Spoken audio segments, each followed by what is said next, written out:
Today I'm sharing my December reading wrap-up.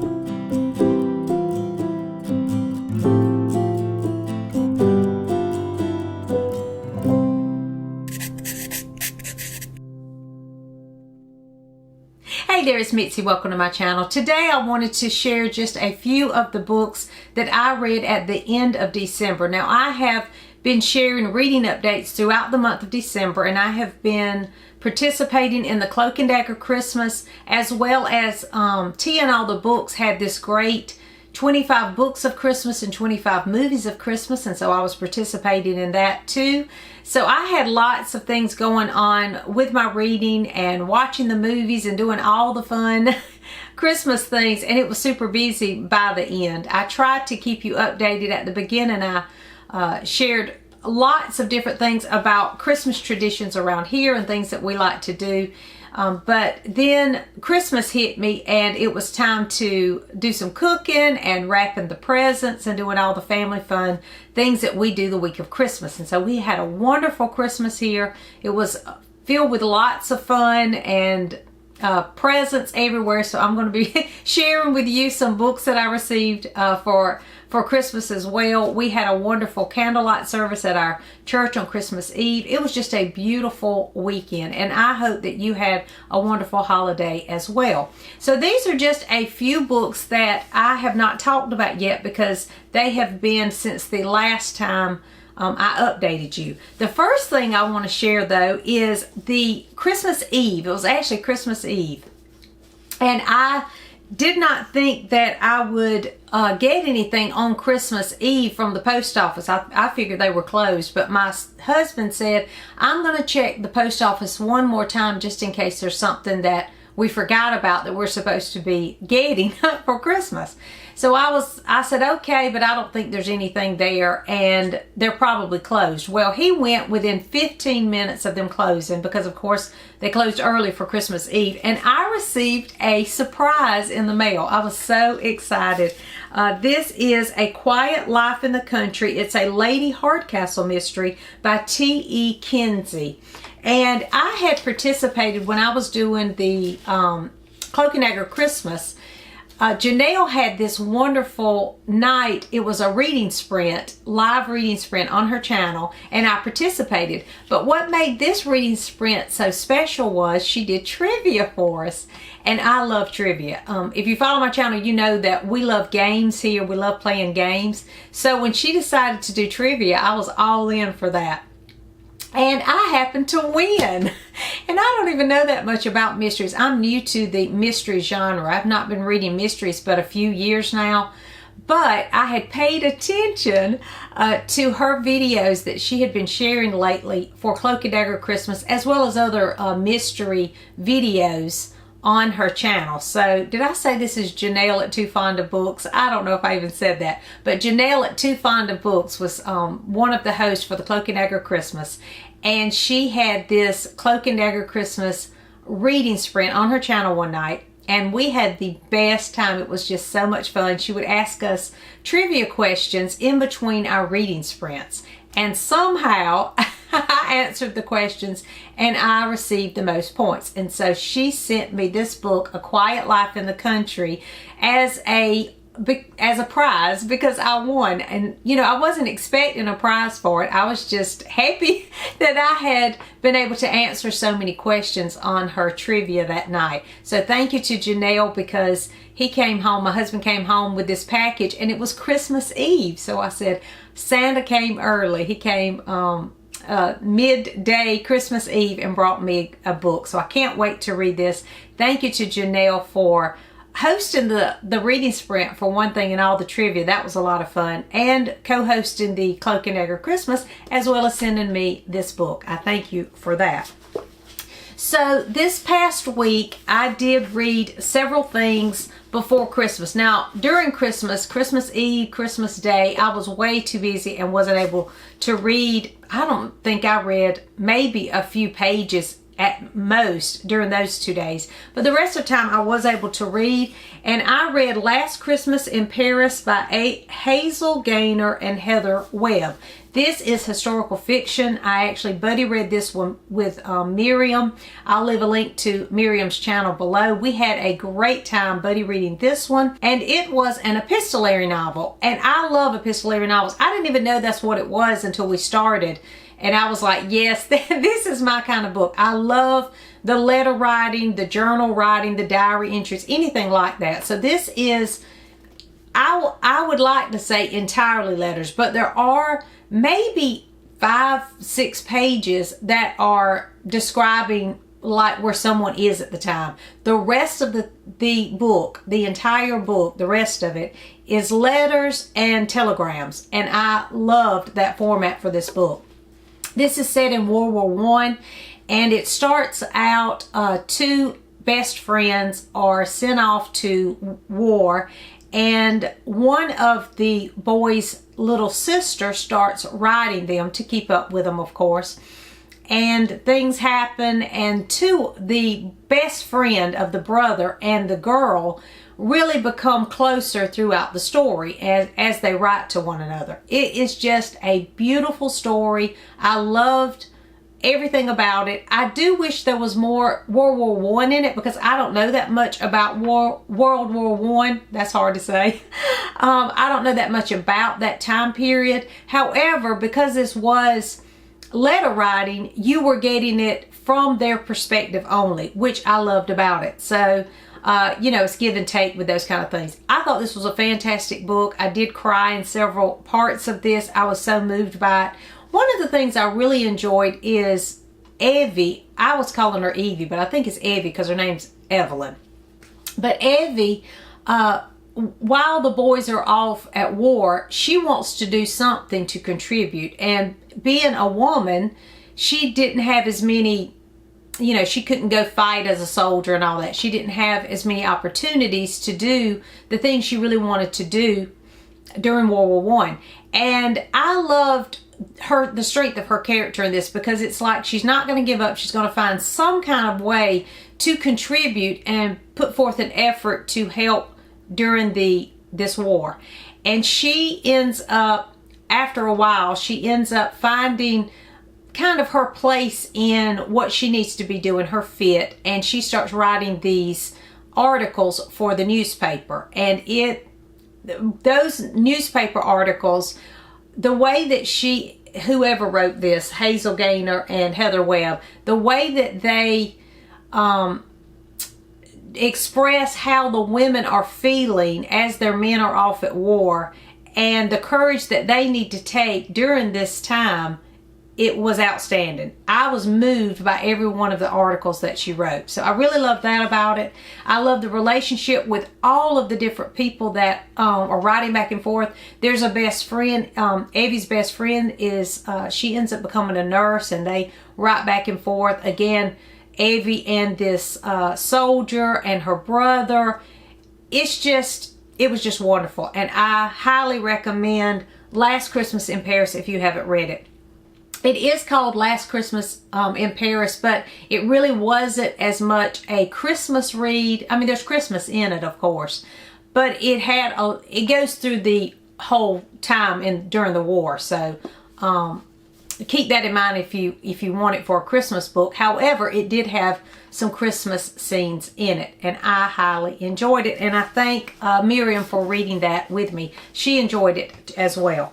And then I read The Mistletoe Countess by Pepper Basham. Now, this book was a great one to read for Christmas time as well, because it was set all around Christmas time. I did not know that this was a mystery, though, so I counted it as part of Cloak and Dagger Christmas, because in the middle of this is actually just a historical romance. It's Christian fiction. It's a Christian romance.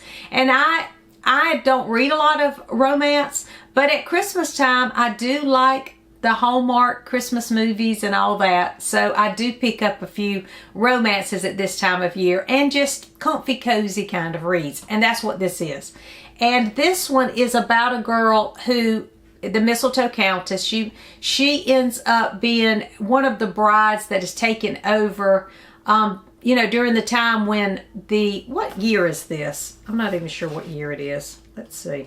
During the time when, 1913, when the new rich people in America are getting, it's almost like mail order brides, really, but they're arranging marriages with the men in the UK for titles. They just would marry the women off for titles. And a lot of the mothers, for some reason, wanted their daughters to have a title. And so they would, and they had the money to pay, and they would, you know, offer a dowry, I guess, to these lords and different counts or whoever they are. And they would marry these women. And this really did take place in the early 1900s. So that's what this is about. The girl helps save the estate by marrying, because she has new money, and she marries this guy, and she moves to, I don't even remember the name of the place she moved, but moved to his estate. Havensbrook Hall, I think is what it's called.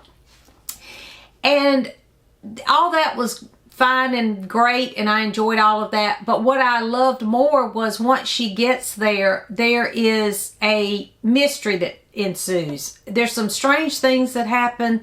There's some danger, and they're kind of just writing it off as accidents. But as it continues, you start beginning to wonder if it was an accident, if there's been a murder, that kind of thing. And there is a sort of a murder mystery in the midst of this. I enjoyed this. Now, I'm not much of a romance reader, but for a Christmas romance, I thought it was a great one. So I did enjoy that one. And then I read, for my Advent, during Advent, I read Joy to the World by Spurgeon. This is by Charles Spurgeon, and this was fantastic. It was just a, you know, slight little volume. There wasn't much here. But they were small little snippets of Spurgeon's sermons that he preached during the late 1800s at Christmas time. And it started with some scripture reading. So you would start by reading your Bible and the scripture that he was going to focus on. And then just a little thought from one of his sermons that he preached during Christmas time in the late 1800s. I thought it was fantastic. I do plan on reading this one again. I don't know if I'll pick it up next year because I like to change them out each year for Advent. But I highly recommend this if you have not read it. If you enjoyed Charles Spurgeon, you probably would really enjoy this at Christmas time. I like his preaching.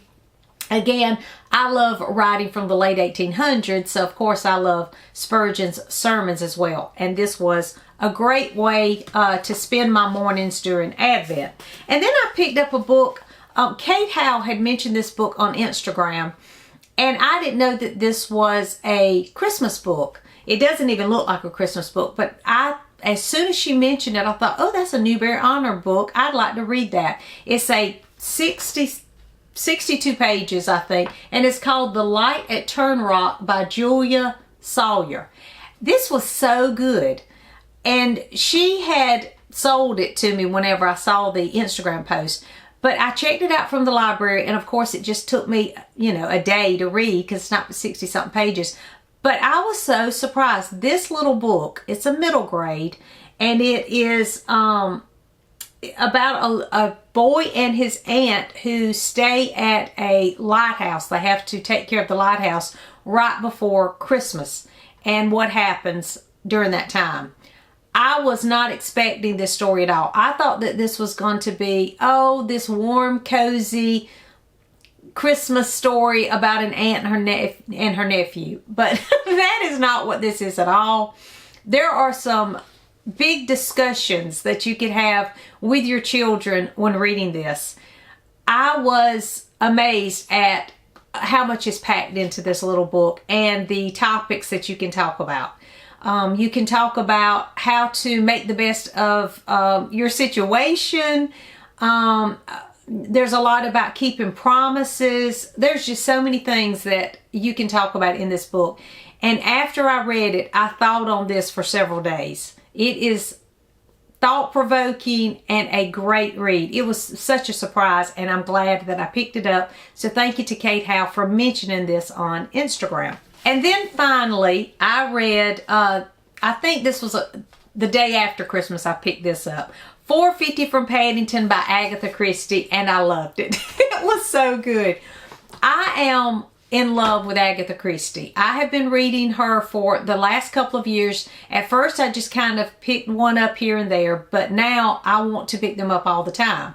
I am just diving right in, and I want to just read them all the time. And I loved this one. This one was set at Christmas time, so I used it for Cloak and Dagger Christmas, as well as for Tea and All the Books, 25 Books of Christmas, because I had heard that it took place close to Christmas, but I wasn't sure.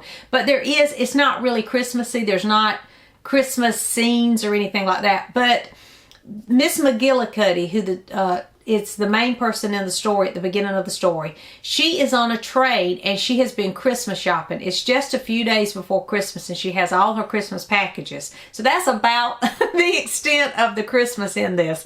But still, I counted it for not only Cloak and Dagger Christmas because it's a mystery, it has foiling on the cover, but also for the 25 Books of Christmas because Christmas was mentioned. Anyway, that doesn't have anything to do with it. So Miss McGillicuddy has all her packages, and she settles into the train ride. She's going to her friend's house right before Christmas, and she has all her packages. She kind of nods off and takes a nap, and when she wakes up, she looks out, and there's another train coming by, and she witnesses what she thinks is a murder. She sees this man strangling a lady, and she goes limp. So she is convinced that this man has murdered someone on this train. And that's how it begins. It is a wonderful premise. There are lots of twists and turns in this one. About midway, I thought I had figured this one out. And no, I had not. It blew me away.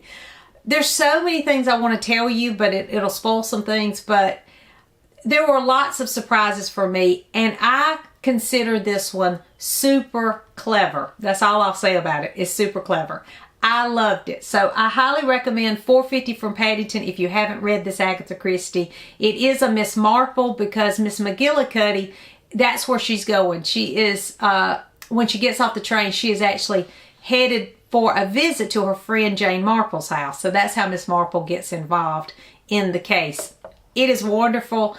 I want to read all the Agatha Christies, and this was a highlight for this year. So I do recommend 450 from Paddington. So those are the books that I read over the past week during Christmas time. I really enjoyed the books that I read. I had a great time participating in Tea and All the Books, 25 Books of Christmas. I think I ended up with 20 books for that readathon. I think I read 20 books that was some kind of way related to Christmas. And then I actually watched 25 movies of Christmas. Now, I didn't watch actually, all of them weren't movies, but I counted them anyway. Some of them were TV specials for Christmas. Like, I like watching Bob Newhart. And so I watched the Christmas special of Bob Newhart. So I counted that. So anything I watched that was Christmas related, I watched the Little House on the Prairie Christmas special and things like that. So some of them were television episodes, but I counted it and I ended up with 25 movies for Christmas. So I did complete that one. So thank you to Tia for hosting that wonderful readathon during Christmas time, because I was going to watch Christmas movies anyway, and it was just a fun way to kind of check off the ones I wanted to watch and the books I wanted to read. And so I was pleased with my results for both of those, as well as for Cloak and Dagger Christmas. I'm not exactly sure what prompts I even fulfilled in the Cloak and Dagger Christmas. After a while, I was just, where are the mysteries? I don't want to read them. And I read lots of mysteries for Cloak and Dagger Christmas as well. So did you participate in any Christmas readathons or any holiday related readathons? Let me know in the comments, and let me know about your holiday. Did you do anything special? Did you receive a special gift for Christmas? Let me know that too. Thanks for watching, and I'll see you soon.